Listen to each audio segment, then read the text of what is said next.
In this Blender tutorial, I will show you how to create a simple three-dimensional flag that appears to be blowing in the wind.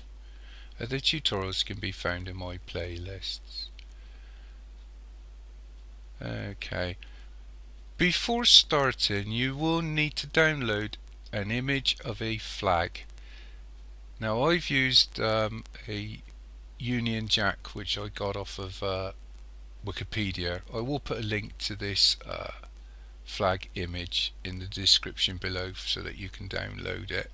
Wikipedia's got lots of different images of flags, so you should be able to find one that you want to use. So anyway, I'm going to assume you're using the Union Jack.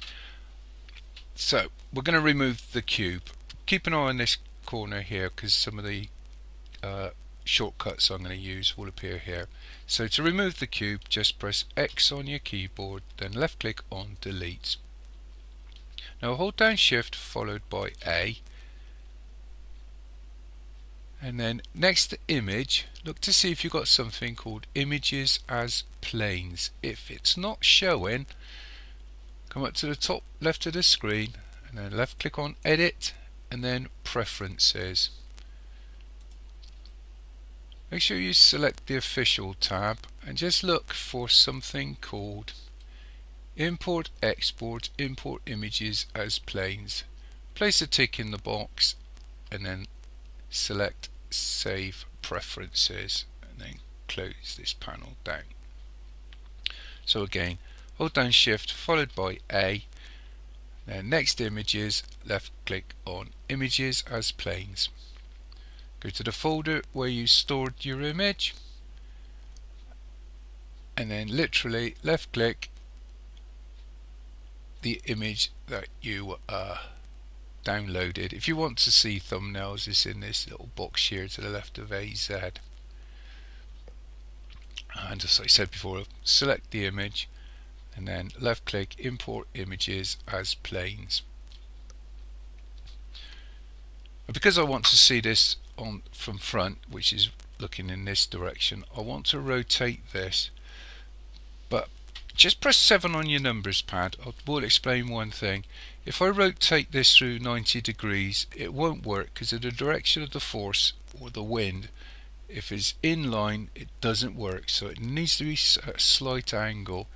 Now I'm going to rotate this on the Z axis, so what I'm going to do is press R followed by Z or Z and then type in 85 for 85 degrees, then left click. Now press 1 on your numbers pad to go into front view, roll your middle mouse to zoom in and then press tab on your keyboard. Now we're going to divide this flag up, so just right click on the flag and then left click subdivide. Come down to the subdivide box here, left click on the little arrow and then drag the number 1 by holding your left mouse button down up to 10 and close this down. Press tab on your keyboard again. In fact, no, forget that. Tab again to go into edit mode. So just make sure you're in edit mode. I forgot to do something. Left click in the top left hand corner. Hold down shift and left click in the bottom left hand corner, as this is where we want to pin the flag so it doesn't move. So and you can only do this in edit mode.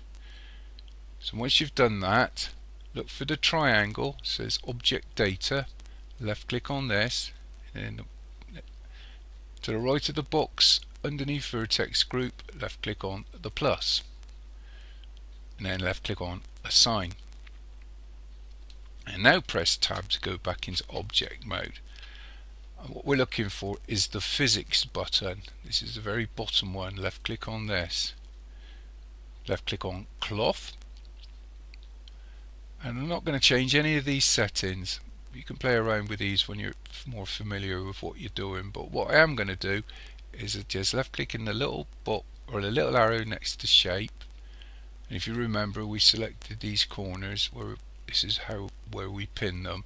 So left click in the box next to pin group and then left click group. come on down again and left click next to collision and just put a tick in the box next to self collision. There's a couple of play buttons backwards and forwards. Left click on the forwards play button just to see that everything's working, and then you can stop. Now in the timeline track, just hold down your right mouse button and just drag your flag till you've got a bit of shape to it, and then right click on it and then left click shade smooth. The flag will have angles to it that you can subdivide more if you want, but for this tutorial I'm going to leave this as simple as can be. Okay, roll your middle mouse to zoom out again so that you can see your squares or your larger squares. Now obviously your flag may be bigger or smaller, so you may have to adjust the distance of what's going to be your wind generator. But anyway, hold down shift followed by A, and next to mesh left click on plane. Now rotate the plane on its Y axis by first pressing R followed by Y and then 90 for 90 degrees. And then left click on the move button here, and with your pointer over the red arrow just hold down your left mouse button and drag this out so it's one full square away from the edge of your flag, or half the flag's distance away again. Once you've done that, you should still be in the physics selection, and this time left click on force field. Next to type, where it says force, left click, then left click on wind. In the strength box where it says 1, left click and type in something like 600. In the flow, just hold your left mouse button down and drag it up to 10, and in the noise amount do exactly the same. So you've got 600, 10 and 10. And now if you press play, you should have something that's starting to animate as a flag. Now I'm not going to run this at present. I've got 250 frames of or base what will be frames of a video, and it's too long for this tutorial. It won't take too longer to render. So what I'm going to do is I'm going to first of all go into my camera view, but I want to line it up with this view. So just come up to view here, top left of the screen, left click on it, and next to align view, left click align active camera to view. Roll your mouse so that you've got a reasonable view on the camera, then press N on your keyboard. What you're looking for is something called lock camera to view. Left click on this and then again press N to remove that panel. Now if you roll your middle mouse you can zoom in and out. Also if you hold down Control and your middle mouse and move your mouse, you can get a slightly smoother zoom action.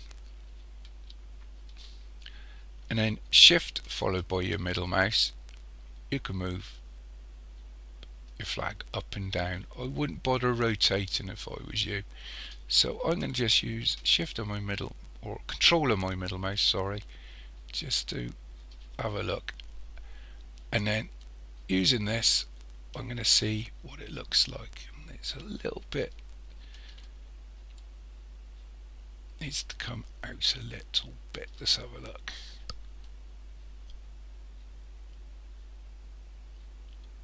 I think for the purposes of this tutorial that will do. So if we say from frame 100 we want to start, so I'm going to just come over to the output box here. It looks like the back of a printer,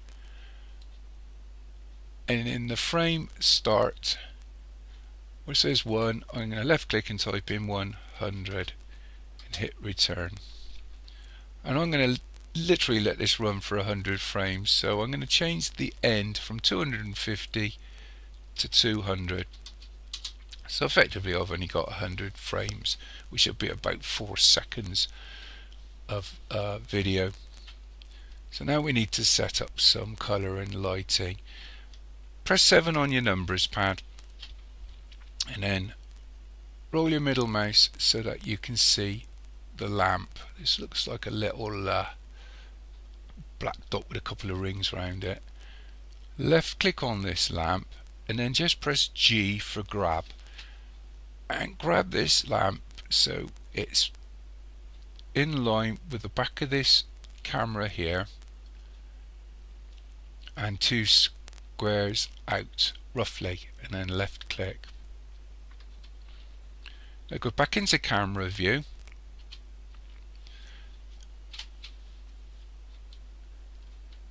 and then what we're looking for is to the top of the screen next to shading there's a button that says rendered. Left click on this. Now what I'm going to do, because we've selected the camera or the lamp, sorry, I'm going to left click on the lamp object data button. It should look like a little lamp and it'll probably be above the checkered plate, and I'm going to just left click on sun, and instead of the strength being at 10 I'm going to take it up to 100.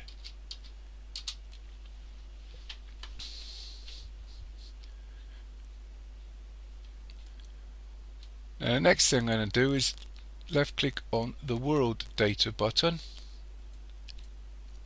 and then I'm going to left click on the grey box next to color,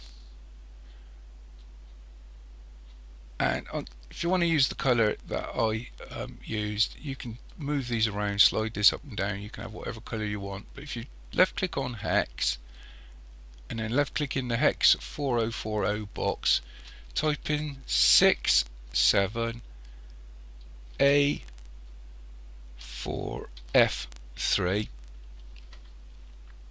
and hit return, you should get something that looks like this.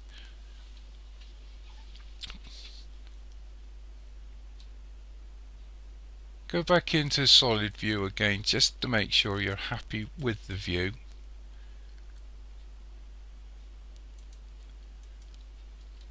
And now all you can do now is render your video. So to do this, go back to the output box. Don't change anything here, but next to TMP, left click on the folder and give your video a title. So I don't know,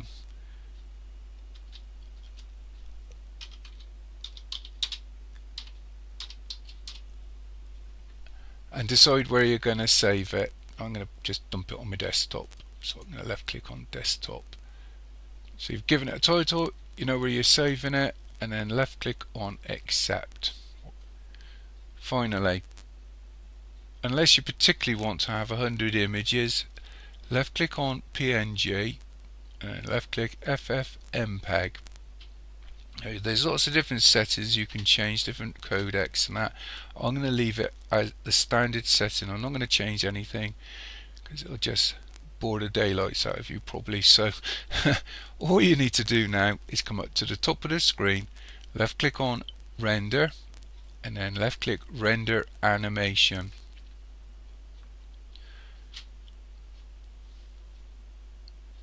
And you should start rendering a video of a flag blowing in the wind. I will come back to this when it's finished rendering. Now once your flag's finished rendering, hopefully you should have something that looks very similar to this. Hopefully this helps somebody. Thank you for watching. Cheers.